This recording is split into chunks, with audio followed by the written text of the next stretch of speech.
మాట చెప్పడానికి లావణ్యానికి ముందుకు వచ్చి వివరిస్తాను.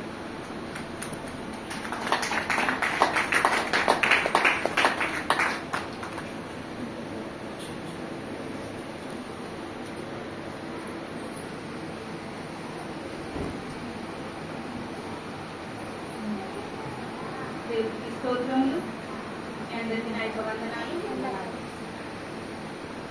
గుడ్ ఫ్రైడే దినోత్సవాన్ని మనం సంతోషంగా జరుపుకుంటున్నాం. ఇంతవరకు మనము 2 మాటలు నేర్చుకున్నాం. ఒకటి మీరు ఏం చేస్తున్నారో కనుక క్షమించుడి అన్నమాట. 2వ మాట, నేడు నీవు కూడా నాతో కూడా పరమదేశమై ఉంది. లేఖనంలో నెరవేర్పు కోసమే దేవుడు ఈ భూమి పైకి వచ్చిన దేవుడుగా వచ్చిన వాడు ఎట్లా రావాలని తండ్రి యొక్క కోరుకొని వచ్చినాడంటే రక్త మాంసముల చేత మానవ రూపిన కావాలని తను ఈ భూమి మీదకి వచ్చి 33.5 సంవత్సరములు తనైతే ఏది చేయాలో తండ్రి చెప్పినట్లుగా చేసి 33.5 సంవత్సరాలు మన పాపంలో దోషముల నిమిత్తమే తను సిలువలో బలియాగమైనాడు. ఆకాశానికి భూమికి మధ్యలో వేలాడుతూ సిలువ వేయబడ్డాడు. తను దొంగల మధ్యలో సిలువ వేయబడ్డాడు. ఇప్పుడు నేను చెప్పబోయే మాట ఏంటంటే 3వ మాట,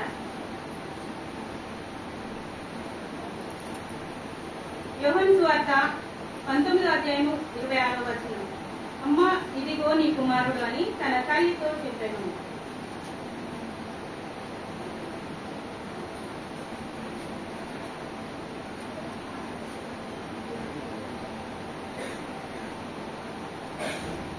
యేసు తన తల్లి తాను ప్రేమించిన శిష్యులు దగ్గర నిల్చుండుట చూసి అమ్మ ఇదిగో నీ కుమారుడని తన తల్లితో చెప్పింది. తర్వాత 27వ వచనంలో తర్వాత శిష్యుని చూసి ఇదిగో నీ తల్లి అని చెప్పాను. ఆ గడియ నుండి ఆ శిష్యుడు ఆమెను తన ఇంట చేర్చుకున్నాడు. ఇక్కడ తన బాధ్యతను నిర్వర్తిస్తున్నాడు. తల్లికి చేసేది ఏది, ఏ బాధ్యత నిర్వర్తించాలో తను చూస్తున్నాడు. తల్లిగా తను ఎంతో వేదన పడుతూ దుఃఖపడుతూ అక్కడ తనను సిలువ వేస్తుంటే చూస్తూ నిలబడుతూ ఉన్న తనను చూసి యోహాను ఇదిగో నీ తల్లి అని తన తల్లిని అప్పగిస్తున్నాడు. యోహాను యేసు ప్రభు సేమ్ ఒకేలాగా ఉంటారని, దేవుడి పంపబడిన వారని. యోహాను అయితే తను అన్నము తింటూ తాగుతూ రాలేదు. తను ఏం తిన్నాడు? తేనె పట్టును విడతలం తింటూ వచ్చింది. తను వారి పోలికలు కూడా సేమ్ గా ఉన్నాయి. అందుకోసమని తను ఆత్మపూర్వకంగా వచ్చిన వారు కనుక తనను అప్పగించినారని బోధకులు చెప్తే విన్నాను. ఒకే రీతిగా ఉండడం వల్ల సరే.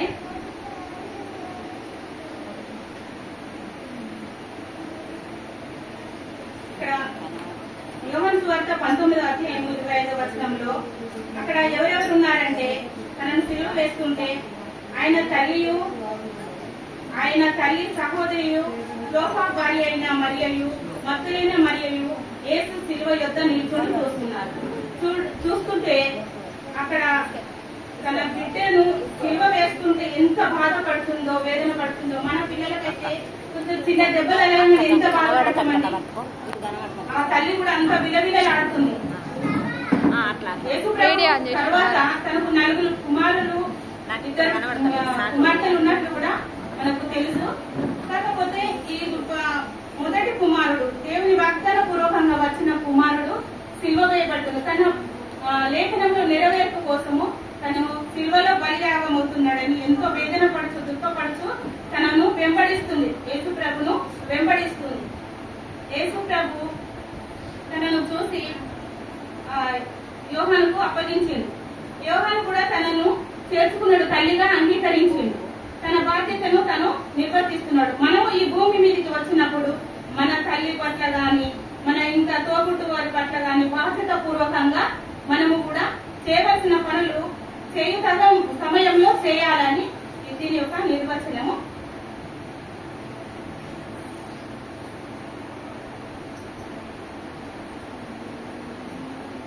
ఇక్కడ ఇంకొకటి కూడా ఉంటుంది. లూకాసు వార్త 2:35 ప్రవక్త ద్వారా నీ హృదయంలో నుండి ఒక ఖడ్గము దూసుకొని పోవునని చెప్పి మరియతో అంటారు. చూడండి అక్కడ వాక్యము, లూకాసు వార్త 2:35.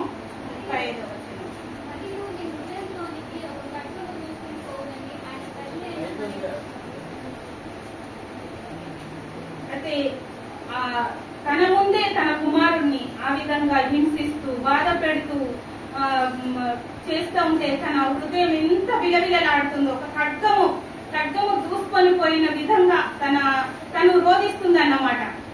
ఈ విధంగా జరుగుతుంది. యోహాను సువార్త 14:18 తను నిర్వర్తించే ఇంకొక పని ఏంటిదంటే, నేను అనాథలుగా మిమ్మల్ని విడువను అంటున్నాడు.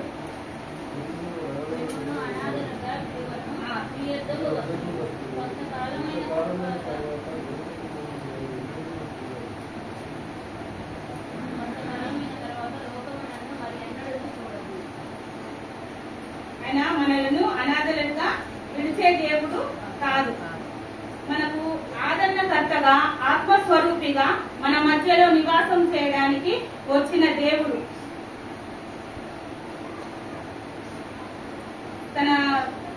తన బాధ్యతలు తను నిర్వర్తిస్తూ వచ్చినాడు యేసు ప్రభు. ఇది బాధ్యత కలిగిన మాట అని కూడా చెప్పొచ్చు, ఆదరణ కలిగిన మాట అని కూడా ఈ మాటను చెప్పొచ్చు. ఇంకా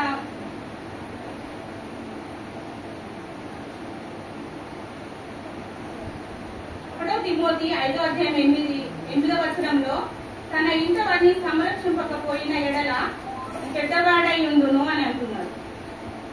మన బాధ్యతలు, మనము ఒక భూమికి వచ్చినామంటే మన బాధ్యతలను మనము మన ఇంటి వారి ఎడల నిర్వర్తించే వారిగా ఉండాలి. యేసు ప్రభు మాత్రము నిర్వర్తిస్తూ వచ్చి ఉన్నాడు.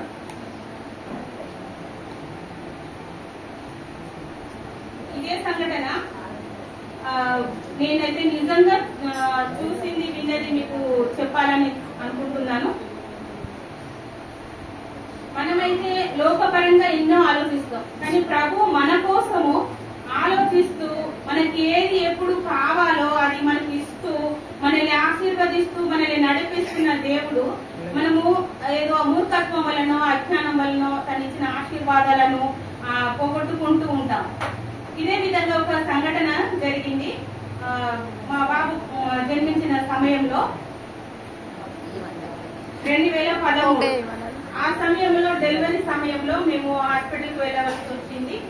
అక్కడ గణేష్ హాస్పిటల్. అక్కడ నాకంటే ముందు ఇంకొక ఆమె కూడా డెలివరీకి కాదు, ఆమె ఇంకా నెలలు నిండలేదు. తన పేరు కరుణ అని చెప్పినది. అయితే మేము ఈ టైంకి రావాలంటే మార్నింగ్ 8:30 వెళ్ళి ఉన్నాము. వాళ్ళు కూడా వచ్చారు. మా తర్వాత వాళ్ళు వచ్చి కూర్చున్నా పక్క కూర్చున్నారు. నేను తనని చూసిన వెంటనే మనకు అందరము తండ్రులేమే కాబట్టి మనకు తెలుసు నెలలు నిండిన గర్భిణి ఎలా ఉంటుందని. నేను తనని చూసినాక చాలా చిన్నగా కనబడుతుంది. ఇక నేను అడగలేకుండా ఉండలేకపోయాను. అడిగాను, ఏంటమ్మా నీకు ఇంత చిన్నగా ఉంది, ఇప్పుడు డెలివరీకి వచ్చినావా చెకప్కి వచ్చినావా అని అడిగింది. లేదు అని కొంచెం సందేహిస్తూ మాట్లాడింది తను. అసలు ఏమైంది, ఏమైనా ప్రాబ్లమా అంటే, నేను కమలలు ఉన్నారు నా కడుపులో, నా భర్త వద్దంటున్నాడు, ఈ ప్రెగ్నెన్సీ వచ్చిన కాడి నుంచి వెళ్ళి గొడవ పెడుతున్నాడు అని చెప్పి తను అంటుంది. అవునా, అయితే ఆడపిల్లలని తీయిస్తా అని వచ్చిండు అని అంటుంది. ఆడపిల్లలని తీయిస్తా అని వచ్చిండు అంటుంది. ఆడపిల్లలైతే ఏమైంది, దేవుడు ఇచ్చిన బహుమానం. వాళ్ళు కూడా దేవుని నమ్ముకున్న బిడ్డలేనండి. నేను ముందు చెప్పడం మర్చిపోయాను. వాళ్ళు కూడా దేవుని నమ్ముకున్న బిడ్డలే. తాత ముత్తాతల నుంచి వెళ్ళి వస్తున్న వంశవర్య పడ్డారు. క్రీస్తులో ఉన్న వారే, దేవుని వాక్యం విన్న వారే, దేవుని ఆశీర్వాదాలు ఏ విధంగా పోగొట్టుకోవద్దని తెలిసిన వారే. కానీ వాళ్ళకి ఫస్ట్ పాప, తర్వాత బాబు. ఒకరు 3వ తరగతి, ఒకరు 1వ తరగతి చదువుతున్నారట. ఇట్లా ఆడపిల్లలైతే ఏమైంది, ప్రభుత్వం ఎంతో పోషిస్తున్నది. గవర్నమెంట్ స్కూల్ ఉన్నాయి, గవర్నమెంట్ పోషిస్తున్నది. వాళ్ళ బ్రతుకు వాళ్ళు బ్రతుకుతారు కదా, భూమిని కష్ట వాళ్ళని ఎందుకు తీయించడు చంపేయడం అనేది నేను అక్కడ చెప్పిన తర్వాత ఇక నర్సులు పిలిస్తే మేము ఎవరి వాళ్ళం ఇక లోపలికి వెళ్ళిపోయినాం, మళ్ళీ కలవలేదు. తర్వాత ముందు తనకు ఇక డెలివరీ అనొద్దు, అబార్షన్ చేసి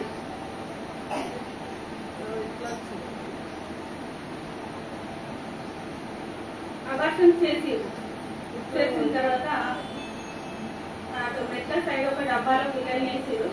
నన్ను డ్రెస్ మార్చుకొని రమ్మంటే నేను అటు వెళ్ళాను, నేను వెళ్ళకపోతును. డ్రెస్ మార్చుకొని రమ్మంటే ఆ డ్రెస్ వేసుకోవడానికని నేను ఆ మెట్ల సైడ్ వెళ్ళడం జరిగింది. ఆ డబ్బాలో ఇద్దరు బాబులండి.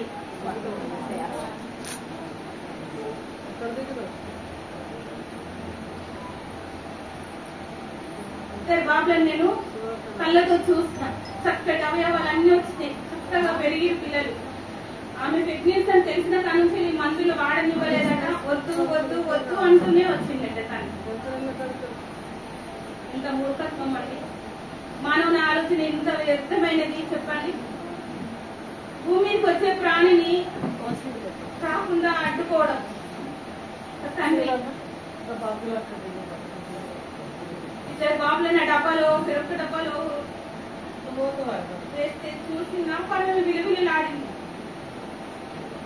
ఇద్దరు బాబులని తెలిసినాక తను అప్పుడు తలగొట్టుకుంటే ఏం లాభం అండి చెప్పండి. అప్పుడు తలగొట్టుకుంటూ వేస్తున్నాడు. ఆ బుద్ధి ముద్దే ఉండాలి కదా. కానీ మన ప్రభు అయితే తల్లి వేస్తూ ఉంటే తన కడుపున పుట్టిన ఇంకా పిల్లలు ఉండగా కూడా ఇంకా యోహాన్ని అప్పగించిండు, తన బాధ్యత నిర్వర్తించిండు. కానీ ఇతను తండ్రిగా ఓడిపోయాడు, భర్తగా ఓడిపోయాడు. నాకైతే అదే అనిపిస్తుంది.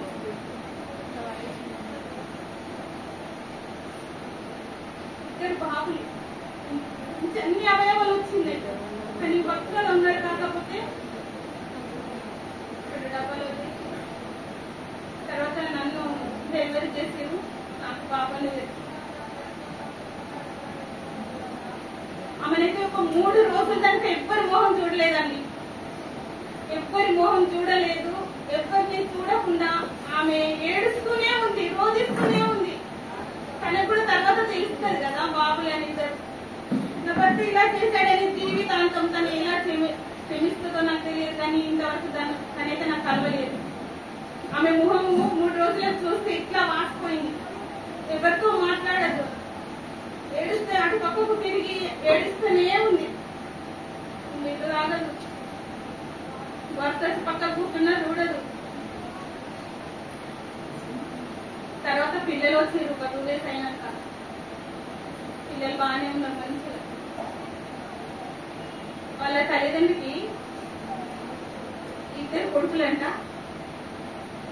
ఫస్ట్ అతనికి మ్యారేజ్ అనేది లేదు, ఈయన ఒకటి చేసుకున్నాడు.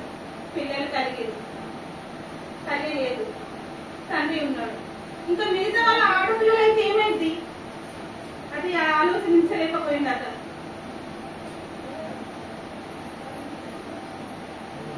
తర్వాత నేను అడిగాను, అసలు మీరు క్రిస్టియన్ అన్నావు కదా, కరెక్టేనా? అవునమ్మా మేము క్రిస్టియన్, తాత ముత్తాతల నుండి తెలుసు దేవుడు మాకు. దేవుడు తెలిస్తే పిల్లల్ని చంపుకోవడం పాపమని తెలియదా? అది దేవుడు క్షమిస్తాడా? నా భర్త ఫస్ట్ నుంచి మొదలైన కాన్ నుండి తీయించుకో తీయించుకో తీయించుకో ఇదే మాట అండి. ఏం చేయను, నేను ఇంకా ఓడిపోయాను అని తను ఏడుస్తుంది.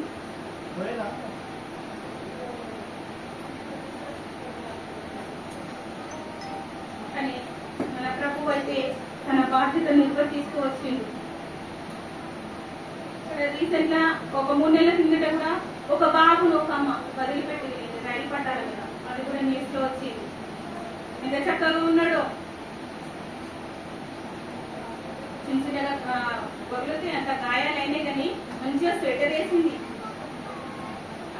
కలర్ నీళ్ళని కూడా ఇచ్చింది. గుండు చేసింది అన్నట్టు బాబుకి. ఈ విధంగా బాధ్యత లేకుండా అసలు దేవుడిచ్చే ఆశీర్వాదాలను ఇందుకు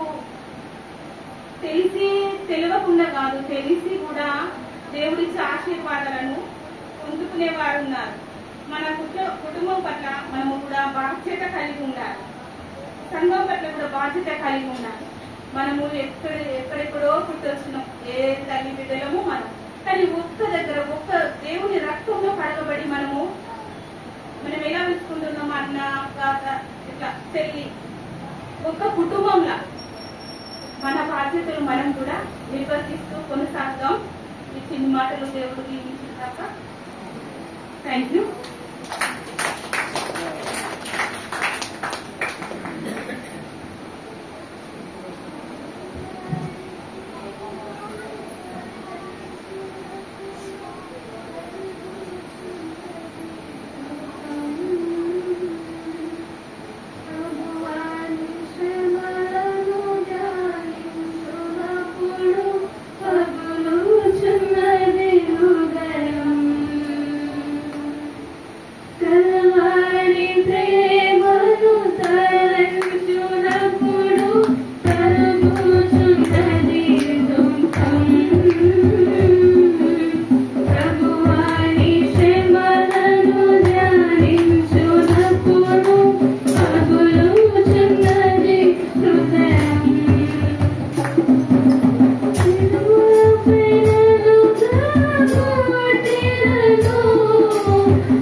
దేవుడు సిలువ వేయబడినప్పుడు ఎంత వయసు అండి?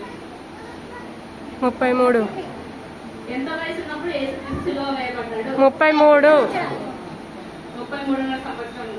అంటే వాళ్ళ తల్లికి ఎంత వయసు ఉంటుంది? ఒక 20 సంవత్సరాలు వేసుకుంటే ఒక 53 సంవత్సరాలు ఉంటుంది. అంటే తను వృద్ధాప్యంలోకి ఎంటర్ అవుతుంది అన్నమాట.